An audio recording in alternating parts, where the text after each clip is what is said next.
Alice in Wonderland episode 1. Diawali dengan Arisu, seorang pengangguran yang hobinya bermain game. Adiknya menganggap kakaknya ini hanyalah beban keluarga. Ayahnya juga lebih membanggakan adiknya daripada dia. Sedangkan ibunya sudah lama meninggal. Arisu akhirnya pergi dan berniat akan menghabiskan waktu bersama temannya yaitu Karube dan Chota. Karube yang bekerja di bar, kepergok bosnya mengencani pacar bosnya yang bekerja sebagai pelayan bar. Sedangkan Chota pekerja kantoran yang sering dimintain uang oleh ibunya. Ibunya ini mengikuti sebuah sekte, di mana sekte itu terus-menerus memeras ibunya Chota. Karube akhirnya dipecat, sekarang menjadi pengangguran. Dan Chota bolos kerja. Mereka bertiga memutuskan bertemu di depan stasiun Shibuya. Mereka sama-sama merasakan hal yang buruk di pagi hari itu. Mereka bertiga berunding kemana mereka harus pergi. Tiba-tiba Chota berandai-andai jika di Shibuya ada zombie. Arisu berpendapat kalau ada zombie yang akan bertahan cuma Karube, karena dialah yang paling kuat. Tapi Karube yakin Arisu yang mampu bertahan. Lalu Karube berkata jika Arisu lebih baik jangan bergaul dengan dirinya lagi agar bisa menjalani hidup yang normal. Jelas ketiganya merupakan orang buangan dan ucapan Karube begitu menyentuh hati Arisu. Lalu Karube menggendong Arisu ke tengah-tengah kerumunan orang. Chota merekam mereka berdua menggunakan HP-nya. Mereka bertiga sampai di tengah jalan yang membuat mobil membunyikan klaksonnya. Tanpa disengaja terjadilah sebuah kecelakaan. Polisi keluar, mereka bertiga lari ke dalam stasiun dan masuk ke dalam toilet bertiga. Kemudian lampu padam, mereka keluar untuk mengecek keadaan. Tapi keadaan tiba-tiba sunyi, kosong, tidak ada seseorang pun. Karube mengecek barnya dan mencari Emi pacarnya, tapi tidak ada seorang pun di sana. Chota juga mengecek kantornya yang tidak ada orang sama sekali. Arisu berlari ke sana kemari, berteriak tapi tidak ada orang. Kota benar-benar kosong. Tempat yang dulu ramai dan bising kini menjadi kosong. HP mereka juga tidak berfungsi karena tidak ada sinyal. Malam harinya mereka duduk di perampatan Shibuya. Arisu tertawa karena menurutnya hal ini lebih menyenangkan. Chota juga setuju karena ia tidak perlu capek-capek bekerja lagi. Tiba-tiba lampu dari gedung menyinari mereka, memberitahu mereka bahwa permainan akan segera dimulai. Mereka bingung, kok permainan? Lalu gedung itu memberi petunjuk yang diarahin menuju ke lampu kelap-kelip yang berada dari kejauhan. Mereka menganggap di sana pasti ada seseorang. Mereka menuju ke arah sana untuk menyelidikinya.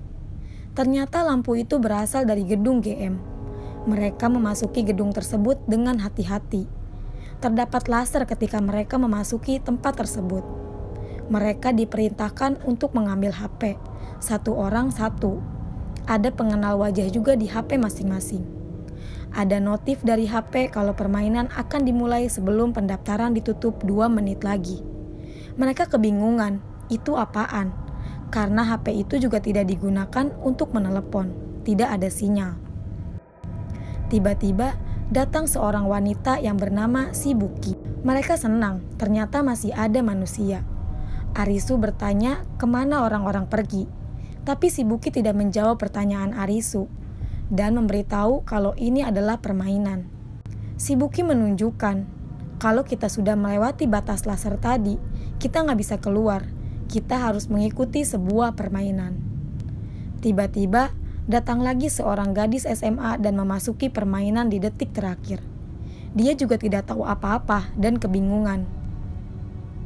Game pertama pun dimulai. Yang akan dimainkan adalah permainan hidup atau mati.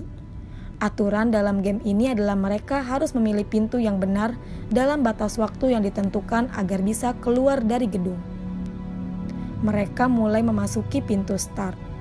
Di ruangan pertama diberi waktu 2 menit untuk menyelesaikan teka-teki escape room dengan memilih pintu mati atau hidup. Shibuki menyarankan untuk memasuki pintu hidup, tapi Arisu masih memikirkannya.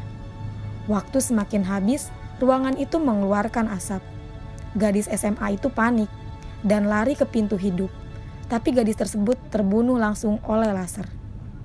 Ternyata label hidup atau mati di pintu hanya jebakan aja, tidak menjamin label hidup itu akan menyelamatkan mereka. Akhirnya mereka pun melewati pintu mati. Kemudian, ruangan 2 dibatasi waktu 1 menit 50 detik untuk memilih pintu. Mereka terus berdebat menentukan pilihan, sampai ruangan itu keluar asap. Arisu ingin memilih pintu mati, tapi masih ragu. Dengan waktu yang tersisa 10 detik, Karube mencoba membuka pintu hidup yang akhirnya berhasil memasuki ruangan ketiga. Ruangan ketiga dibatasi waktu 1 menit 40 detik. Jadi semakin lama waktu semakin berkurang. Karube menyuruh Shibuki untuk gantian membuka pintu duluan. Dan Karube menyuruh Arisu untuk berpikir mengenai game ini. Situasi semakin buruk yang membuat mereka bertengkar. Pukulan di wajah Arisu membuat Arisu mengingat mobil BMW 523D. Hal itu akan digunakan untuk memecahkan puzzle dalam game ini. Tapi di ruangan ketiga sudah tidak memiliki waktu untuk berpikir. Arisu memilih pintu mati. Beruntungnya itu adalah pintu yang benar. Di ruangan keempat hanya diberi waktu 1 menit 30 detik. Arisu mengatakan panjang mobil BMW 523D itu adalah 4,94 meter. Dan panjang gedung ini 4 kali mobil BMW, kira-kira 20 meter. Dan sebelum masuk lift, dia melihat juga denah gedung ini berbentuk persegi. Dan dia juga menghitung luas ruangan ini menggunakan kaki, hasilnya 6 meter berbentuk persegi. Dengan waktu yang mepet, dia memecahkan game ini menggunakan rumus matematika dengan membuat denah. Ruangan demi ruangan bisa mereka lewati. Tapi di ruangan ketujuh, Arisu bingung, kenapa pilihan pintu ada di sebelah kiri dan kanan. Sedangkan yang pintu kanan berlabel hidup, itu adalah ruangan di mana gadis SMA terbunuh. Dan pintu berlabel mati itu bukan pintu keluar dari gedung ini. Akhirnya, di detik-detik terakhir, Arisu meminta Chota untuk menunjukkan rekamannya. Karena dari tadi dia merekam. Ternyata ruangan gadis SMA terbunuh itu tidak memiliki pintu lagi. Sehingga bisa diartikan ada sisa ruangan kecil di balik tembok itu. Akhirnya mereka membuka pintu hidup. Semua selamat tapi kaki Chota terbakar karena telat memasuki ruangan. Di ruangan terakhir, Shibuki hampir membuka pintu hidup yang akan membunuhnya. Tapi Arisu meneriakinya untuk masuk pintu mati. Game pun berakhir, aplikasi di handphone mereka mengucapkan selamat. Dan di atas meja terdapat kartu remi 3 keriting, yang artinya mereka mendapat visa atau izin tinggal selama 3 hari. Tiba-tiba datang seorang laki-laki dengan putus asa berkata permainan ini tidak ada ujungnya. Dia juga mengatakan kalau visa dia berakhir hari ini dan dia siap untuk dieksekusi menggunakan laser. Akhirnya mereka menyadari kalau ingin bertahan hidup, mereka harus bermain game untuk memperpanjang visa atau izin tinggal. Film pun bersambung.